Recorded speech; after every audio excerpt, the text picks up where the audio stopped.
Happy New Year. Yeah, the year is still young. And I am wondering, how are you learning your life? How are you facing life this new year? I just wish that you're doing it good, and I wish you the best in the coming months, in the coming weeks, and the whole year, both in your day to day life and in your business if you have one. If you don't have a business, you can always get started. Now, this is Now Tell Us, and I'm your host, Anthony Moirore. Today, we have a guest with us who has a passion in business. He's a businessman, an entrepreneur. He's written, he's an author, that is, and he's done quite much. And much more we are going to learn together. He's going to tell us about doing life and business on your terms. Isn't that cool? When you can do your life and business on your terms. So I won't take one more minute. I will just ask you to come with me as we go and meet our guest today. His name is Jeff. Let me not pronounce the second name because it's a bit hard for me. He's going to tell us how to pronounce it. So I don't want to mess. I don't want to mess. Okay, let's go. Here we go. Now tell us.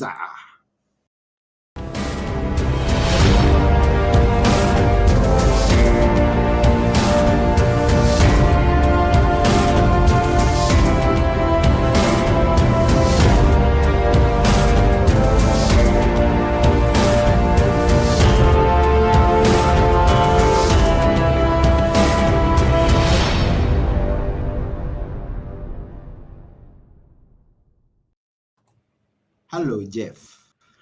Hi, Anthony. Hey, very happy to be here. So, the last name is Giagnocavo, Yeah. and little history on that. So, family is Italian, and my grandfather emigrated to the United States when he was 3 years old or so, 4 years old, and it makes it difficult because as a lot of immigrants were coming in through Ellis Island in New York, the people working there they had moderate education, and they would just kind of lay out the names as they saw it. Maybe it was a innocent mistake. Other times it might have been a more intentional mistake. But our name got that second G put in because the way it was said in the old country was Giagnocavo, which would make it so much easier if that second G wasn't there. But you know what? I spent a lot of time in elementary school, learned how to spell it at 5 years old and say it. I'm sticking with it. Some of my uncles have reverted to the old way of Giagnocavo, but I'm sticking with it. So that's that. Is good. I didn't want to risk. I know you talk about, and I guess you're a person who says go risk it out. I don't know. I'm guessing, but I didn't want to risk on this one. Yeah, that's quite all right. I have spent 43 years of people, you know, struggling with it. It's really not an issue for me at all. So, but thanks for having me. I'm But excited to it's be here good. with It's you. good to have a unique name because I want to guess because I know you are much into branding. Now, Hmm. once people get to know that name, there won't be a second one. It will be That's right. only, yeah, That's no right. Bravo, and that's you only. Yeah. Uh-huh. Yeah. My legacy for my sons is to have our family name be a name that is recognized. People know how to pronounce it. Um, and say it. Mhm. And we're on that path. So I'm happy for that. And that's why I've stuck with it. Yeah, looking at your background, I see a familiar face. Tell us about that face and what's in it with you. This guy That guy, who's right that here. guy? Yeah. Who's that guy? So I mean, that's Sylvester Stallone from the Rocky movies. Um, I just love the quote, really. Nobody Mhm. owes nobody nothing. You owe yourself. That's a, that's a mantra. That's a statement that I've lived by all my life, largely on my own at 17. Um, I've been a business owner, entrepreneur uh, for all but 2 years of my adult life. And I've made my way. And, Sometimes that way has been through, I guess I would say arrogance of I can do it all, which is the Mm-hmm. wrong way to do things.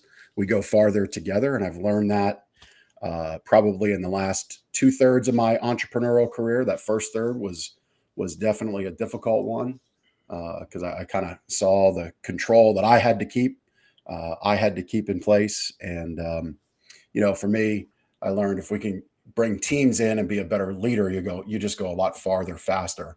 And but that statement, "You owe yourself," is really important to me, and I don't wait around for others to lead myself. I have to do that, and I have to lead for others as well.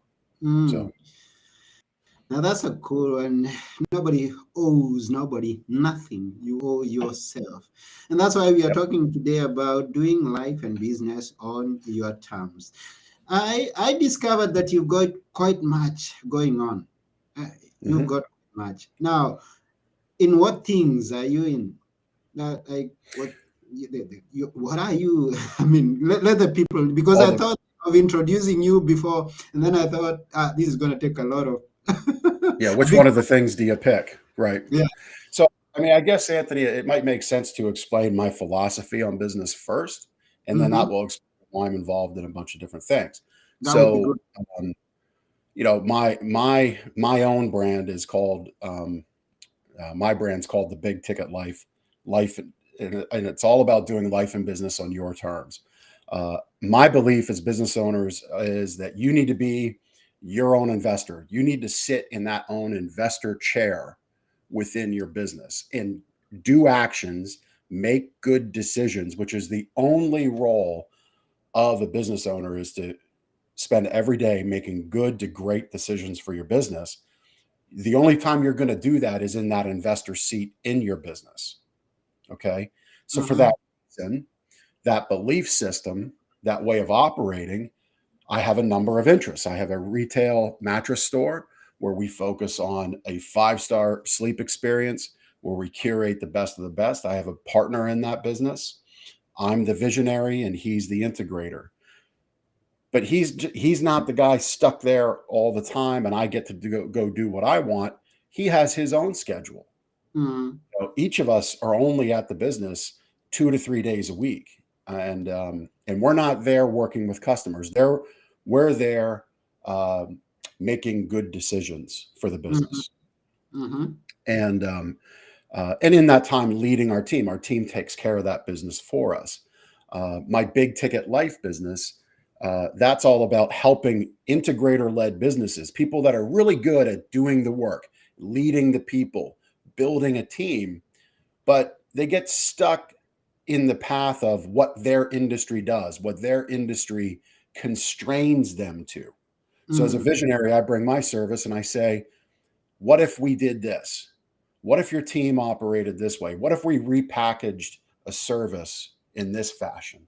Hmm. And, we don't look to grow 20%. We look to grow maybe 2, 3, 400% fast Hmm. and put that person, the first shift is into that investor seat in their business. It's what I like to call a series of cash events. If you can Hmm. get away from doing the work and just have the business pay you, that's the number one goal of every business owner, or should be, is where the Hmm. business pays you. Because if you're just making a wage that's a little more than what it is for going to work for somebody else, that's not a Hmm. reward because you Hmm. have to worry about making payroll, paying the rent, paying the taxes, handling the legal issues, the human resource issues. That's just a job with a little bonus, but an immense amount of stress. Hmm. So that first cash event's that investor seat, and that's what I do in big ticket life. I have a clothing brand. Wearing one of my shirts now. It's all about our Constitution here in the United States and freedom and liberty. Um, I created that in the last few years because I felt driven to do that. I Hmm. sit on a board of a golf franchise that's emerging here in the United States. Um, so yeah, I've got a handful of things going on, and then another business that runs. I do four events a year for it, about 2 hours each event, and that's it. And that's a nice little business as well. So these things can exist. You just have to understand the the opportunity of leverage and putting yourself in that investor seat. So those are all the things I do. Okay, thank you very much for that. And we are speaking to people out there, and we appreciate every viewer, every listener, all our audience. We thank you. Hey, Felista, hi, how are you? Thank you very much for hopping Yeah, on. thanks for joining. And anybody who's coming on, we thank you. If you can put in your questions there, if you can comment, we'll appreciate. And we thank you for your time. Now, I know there are many people out there who are employed, but then they want to come from employment into being entrepreneurs. Hmm. Let's start there before you even go into the success of a Yep. business. How does one get started on a business in being an entrepreneur? Yeah, I see this often. I spent the first, it overlapped a little bit, um, but I spent a number of years, a decade or more, working with other furniture and mattress retailers, and I would see their employees uh, have those dreams, and they'd even pull me aside. How do I get started? And I think the thing a lot of people miss when you're working for somebody else are the things you don't see. And I alluded to it already, the stress of owning a business, the Mm, responsibilities of making payroll. Um, like that's like one of my core values is do what I say and say what I do. And, when I owe somebody money, when there's a bill to be paid, that bill gets paid. Making payroll is a massive responsibility and it comes around fast. So does your rents and your overheads. Those things as an employee you don't see. So the first thing that I would do is really look around your environment. Maybe ask your management how these costs impact business and approach it from a position of you care about the job, and I would hope you do. If you're taking a paycheck from somebody for your work, I would hope you care about depositing great labor back into that effort. But ask some questions about, how does how do these things that I see, let's say you're in a restaurant, you know hey, what's our food prices risen in the last year? Understand that one, because my guess would be they're going to tell you 30 to 40%. And maybe I know, Anthony, you're in Greece, which is just such a cool story. You're from Kenya and you're in Greece. Maybe in Greece those food prices might be 40% or higher, I don't know, but here in the States it's about 30%. um, mhm, be be interested in what you see around you. If you're thinking the job you're in, you're going to spin off in your own thing. And if not, if you have a dream of something else, I would connect with those businesses, people that work there, make friends, network, and be just as curious there. Because what you don't know, those are the things that can really come back down the road and sting you and really derail the business quickly. mm. So be curious, everyone out there.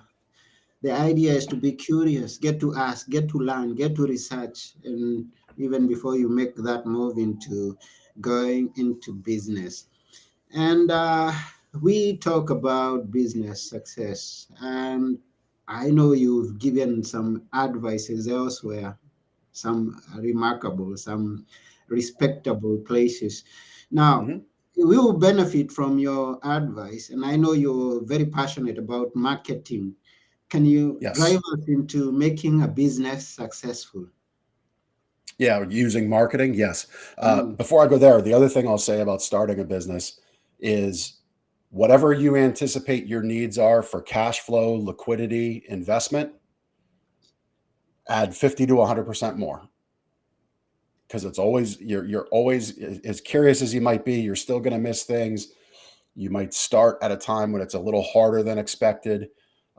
I don't know about where you are in Greece or our other listeners and watchers are tuning in from. Here in the United States, labor labor rates are up, and just getting people excited about a position is difficult.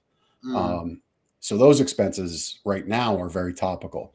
As far as marketing goes, that's one of those good decisions. Like that's all I do in my retail business is focus on the marketing.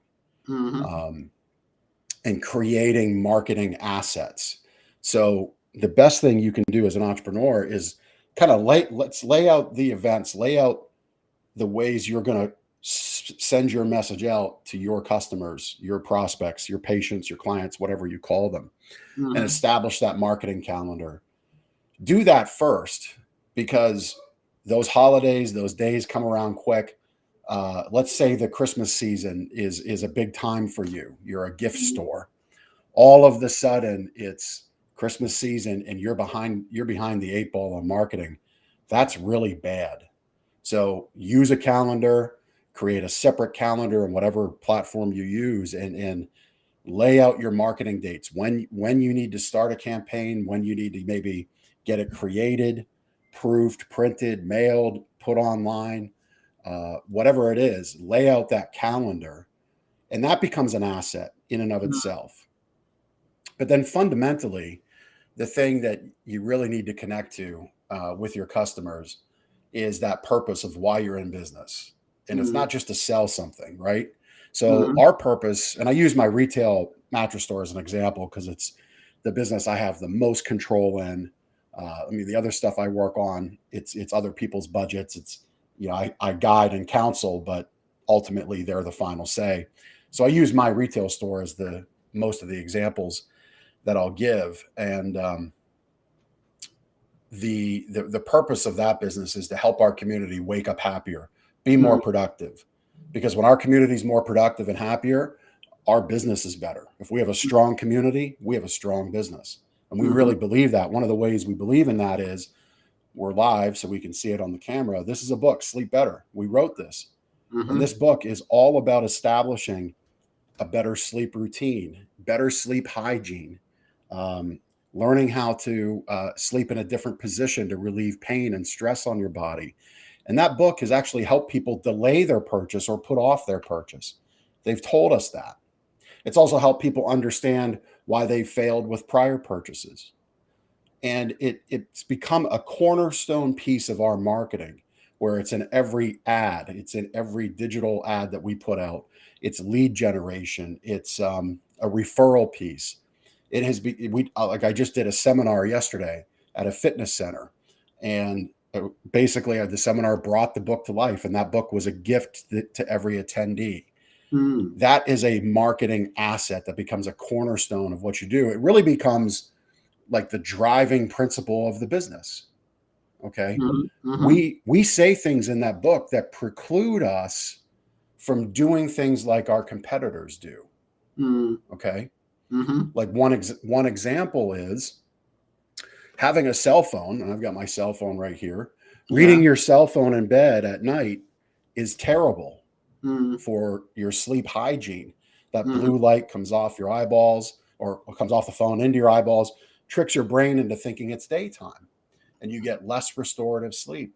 Mm-hmm. Well, we talk about that in depth in the book. One of my vendors wants to make their bed work with a cell phone. Mm-hmm. Well, that's counterintuitive. It's against our principles. It's against what we put in the book. It has my name, sorry, has my name on it. That means something to me. Mm-hmm. So I can't just do what my vendor says. So what we decided to do was we're going to incur the cost of those manual remotes and pass that on to our customer, Mm-hmm. because we so believe that that part of sleep hygiene, reducing blue light, reducing screens and laptops and cell phones before bed, is important to good sleep. And when you have an asset like that, it lets your customers know you stand for something, Mm-hmm. and you can point back to it. It's very powerful. Mm-hmm. And I love that. I saw that, oh, this guy sells mattresses, but then he's written a book. What is in that book? He's talking about how to make a very good mattress, how it's made of springs or made of sponges, and then now you come and tell us it's not the material, it's not what makes the mattress better, is what do you get out of this mattress? What's Right, that thing that you're right, going to benefit from using the mattress? And then you direct people to the mattress later. right, right. Does your book talk about the mattress at all? Very briefly, at a Mm-hmm. very just at a very high level. Yeah. I'll use this example. Uh-huh. In Europe, there's a handful of we've had two out of the three luxury brands. I've had Carpe Diem in my store. I've had Vice Spring in my store, and then the third one is Heston's. Heston's is above the other two. Mm. Drake the rapper, he bought a $400,000 Vivitas mattress from Heston's. 400,000 US dollars. $400,000. Right. Mm. Okay.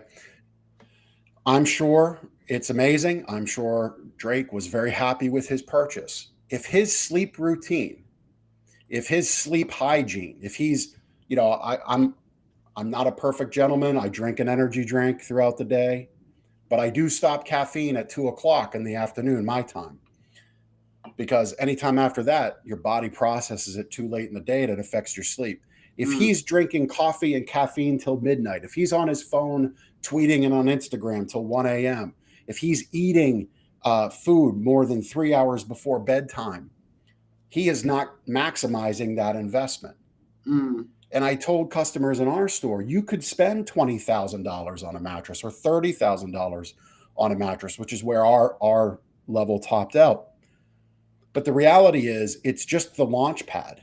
If you're not putting in the good ingredients through your body, through the position you sleep with, the pillow, the sheets, if you're not fitting the whole system, this investment, you're only getting a fraction out of it. Mm. And I look at that translates to life and it translates to business, right?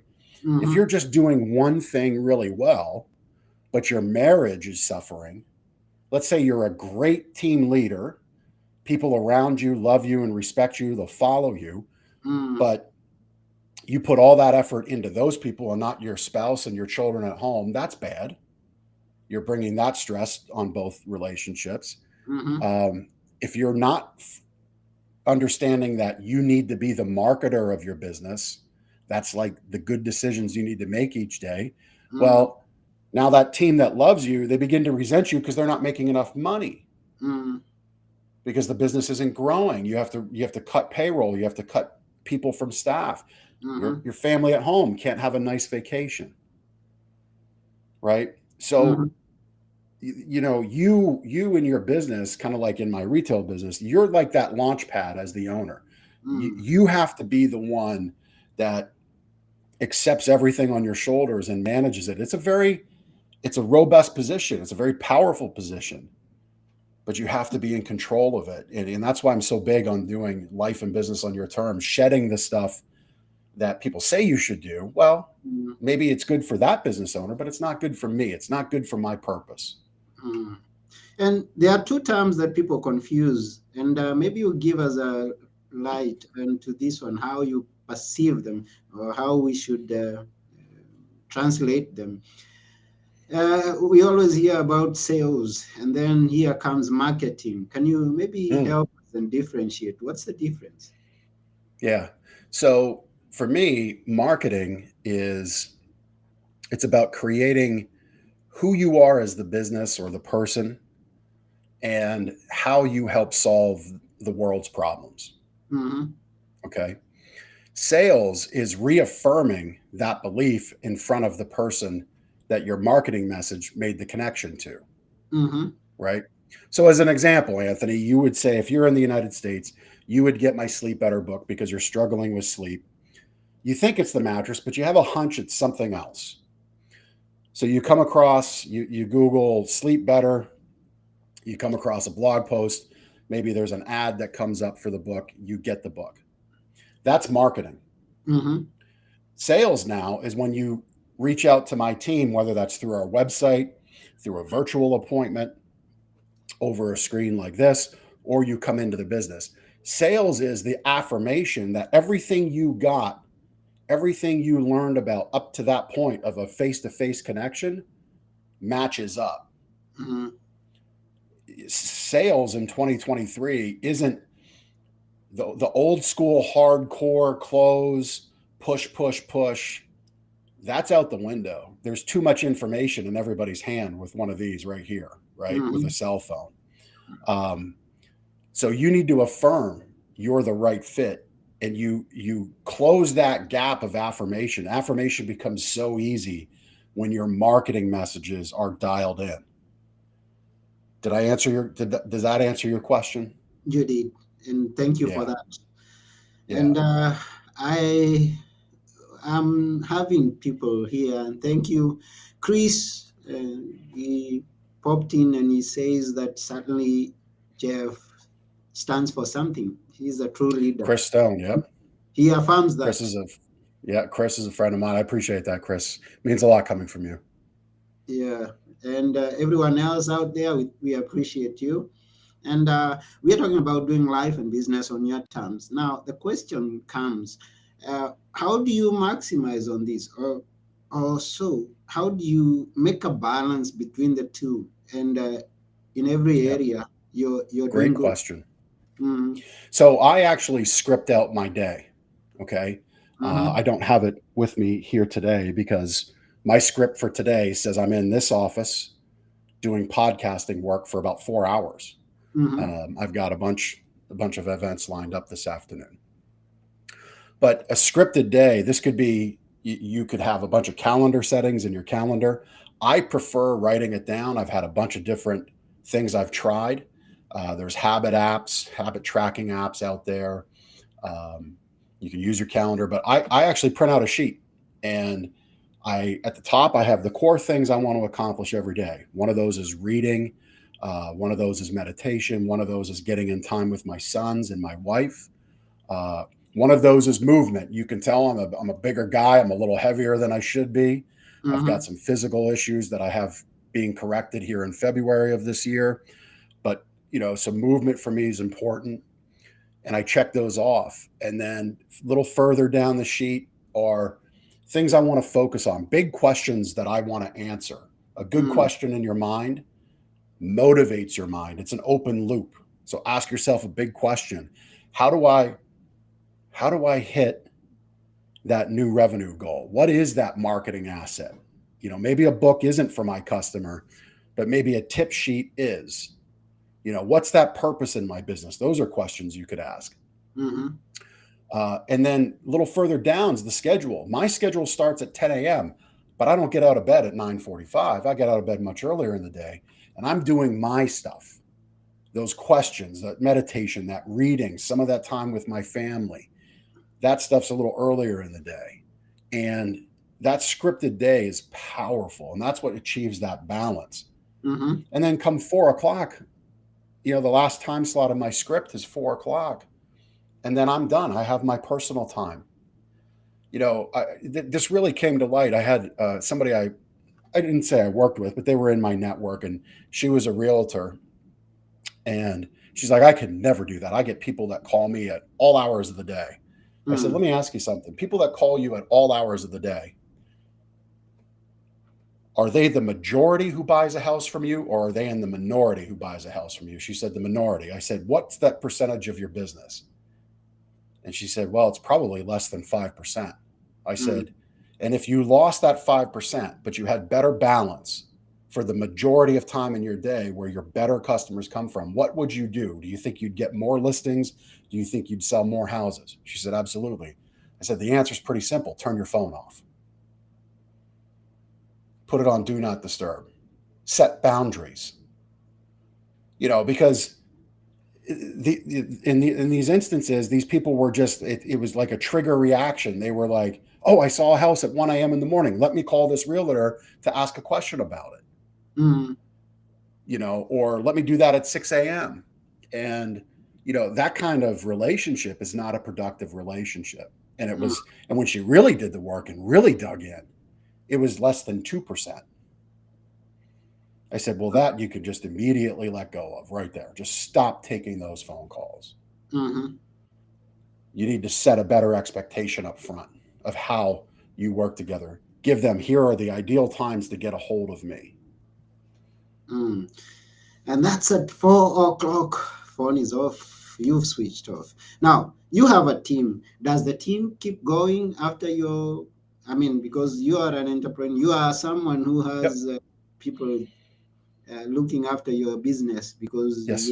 it's not another job that you have for yourself. So, Right. does your team keep going?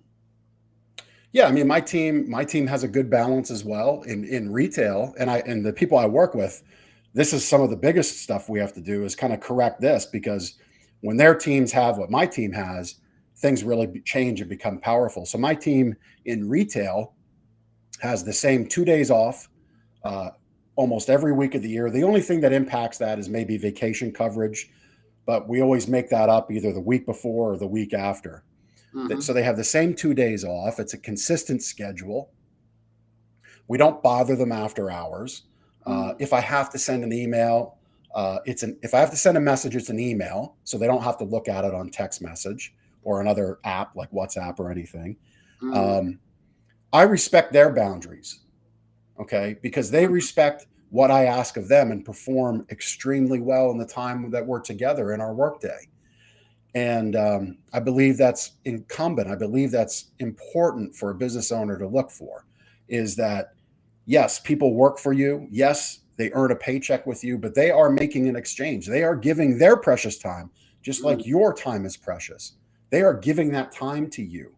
mhm, And you should be rewarding that with what balance you can give to them. So um, I'm proud of that in the fact that it's a retail business and we consistently offer that schedule of things.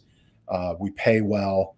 Um, People enjoy working for us. There's reward, and the biggest thing that I like to do is tell them make mistakes. If you think there's a way we can improve things around here, think it through and try it. And if we fail, all I want to know is what was that thought process? mm, Because maybe it didn't fail because you thought of it wrong. Maybe we just needed one more step, or mhm, maybe we had too many steps. But mm. if we fail faster, we hit success even faster. Fail faster and achieve success much more Yep. fast. Yep. Now let's go back to the question of the day. Or are they questions? Because that's what I'm asking. Should I ask myself one question or several questions that I have for the day? You know, for me, some days it's one question. Some days it's continuing on the prior day. Some days a bunch of stuff pops in my head. Mm, The thing you need to do, the exercise is just kind of listening and unplugging. The world is just so busy. There's so much coming at us. mm, Um, like when we log in here and there's a choice to add social media channels, I think there was like 9 of them.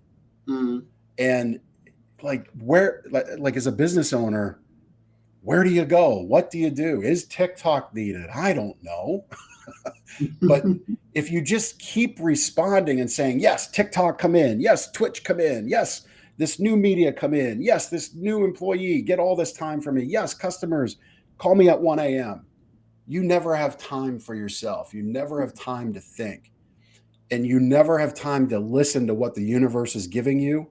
mm, Whether you believe in faith or not, there's always an opportunity to listen to mm, what's around you. Now, whoever is speaking that's your decision. But you need to give yourself that space to listen. And that's powerful. And that's where those questions come from. Your mind opens up and you're able to just kind of let your mind breathe, let your thoughts breathe and ask yourself those questions. Give yourself time to understand, where am I going? What's the goal? What's my purpose? mm. Wow, that's good. That's good. This is Now Tell Us, and we are doing life and business on our terms with Jeff Giagnocavo. I There tried. you go. I tried. Giagnocavo. I tried to make a Yep, that's mistake. all right. Now, the people who are listening or who are watching, in what way would you like to connect with them? Because at Now Tell Us, we always like connecting people with others. In what way would you Yeah. like to connect with them? Yeah, so I have it's thejeffg.com. I think Mm-hmm, it's here in the post or in the show notes. But real simple, thejeffg.com. mm-hmm, And you can go there and there's links to all the things I'm involved in. If you're an entrepreneur, there's a really great Main Street masterclass on there. No opt-in required. It's right on the site. About 4 hours of me kind of giving you everything in my head out on video for you. Um, and it's not about just Main Street business. It's about entrepreneurship and success and entrepreneurship and that shift to the investor seat. So that's on there. If you just want to be a Facebook friend, send me a request. Um, if you want to connect and ask me a question about sleep, you can do it through one of those buttons. So it's kind of choose your own adventure. If there was one or two things that sparked your interest, all the buttons and ways to get that question answered are right on that site, thejeffg.com. Wow, thank you for that. So head on to www.thejeffg.com. He's the G. I always keep hearing the G. Yep. Wow. So we are coming to the end of this episode, and we really would thank you, Jeff, for being with us at Now Tell Us. It's been such an honor and a great experience. Thank you for having me. I appreciate Yeah. it. And before we go, we would like you to leave us with a few words that we should always remember. Which are they? For me, I'm a big believer in integrity. Integrity is what you do when no one's looking. My grandfather taught me that. So that's a pretty powerful lesson I learned at the age of 10, and it's important. So you can do something in the dark, do something in the shadows, but the likely going to be light on it someday. So integrity is what you do when no one's looking. Mm, that's a good one. Mm-hmm.